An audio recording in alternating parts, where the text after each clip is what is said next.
Hi, Caleb and Steve with Brownells here. Today we're going to be doing something for the new gun owner, but it's going to be something that everybody can benefit from. We're going to be talking about general firearm safety and a few rules to go by. Steve, what's the first one?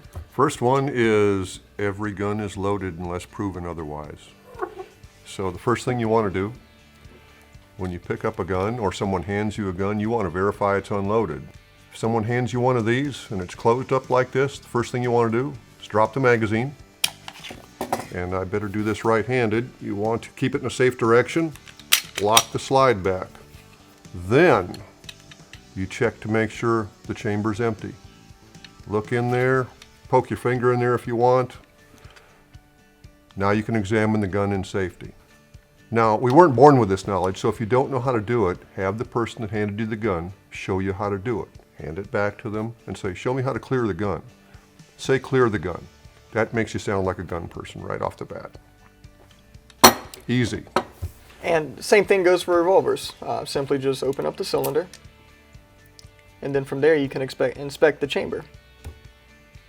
And all the same rules apply after that as you would with the semi-auto. All the same rules. Right. So another term I hear a lot is flagging. Steve, what is flagging?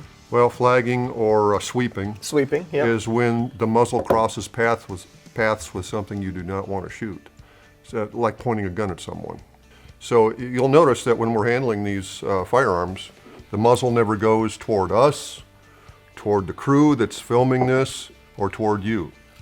And that gets to be a habit after a while, but it's a learned habit. It's an acquired habit. You don't automatically do it. It's really easy, especially with a handgun, to point it at someone inadvertently. So be aware of where that muzzle's at. Pretend there's a laser beam shooting out of it that's going to cut anything in half it crosses paths with. Now, in addition to that, there's always a couple more things that you don't automatically do, such as finger on the trigger. A general rule whenever you're handling the firearm, if you look at any experienced firearm user, they'll hold it just like this while they check it, and just while they handle it in general. It's never a good idea to rest your finger on the trigger. It's just good practice, and a lot of these are safety redundancy rules, so it's good to be redundant with safety redundancy, and that's just one of the things. And your instinct is to wrap your finger around the trigger to get a better grip on the firearm, especially if it's heavy and you've got small hands or something. You want to grip every surface you can, and you'll wrap your finger around that trigger, hoping to gain control of it, but you really have to keep that trigger finger straight. Exactly. And this kind of leads into another area of dry fire. So dry fire practice is a big part of training. For any shooter. Any shooter should be basically doing any kind of dry fire practice. And obviously with dry fire practice, you have to dry fire the firearm, which means you have to put your finger on the trigger. And with doing that, I always recommend doing it without the magazine in the firearm, of course. The firearm you know is unloaded, and always pointed in a safe direction when you're dry firing.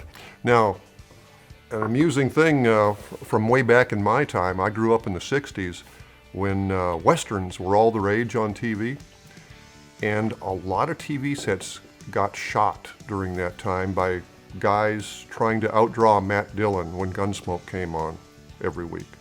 So a lot of TVs went to the junkyard because they weren't remembering to unload the gun before you dry fire. You did your dry fire exercise, which is what they were basically doing. So I know some of this can be a bit overwhelming for the new firearm shooter, but this information is indeed for the new firearm shooter and experienced shooters alike. Just remember, every experienced firearm user you come across was a new gun owner at some point. I was a new gun owner. Even Steve was a new gun owner at some point. That's right. So if you do buy a new gun, a brand new gun, it'll come with a really good manual that tells you how to take it down, how to clear it, how to load it properly. Sit down in a quiet place by yourself and study that, because you have to know that in order to control that gun. Yeah, and if you buy a used gun that doesn't come with the manual, those manuals are available on the manufacturer's website. And if you have any questions about guns, firearm safety, anything like that in general, feel free to give us a call on the tech line. All of us here are experienced shooters, and we'll be happy to help you out. We just want to keep everybody safe out there, new and experienced gun owners alike.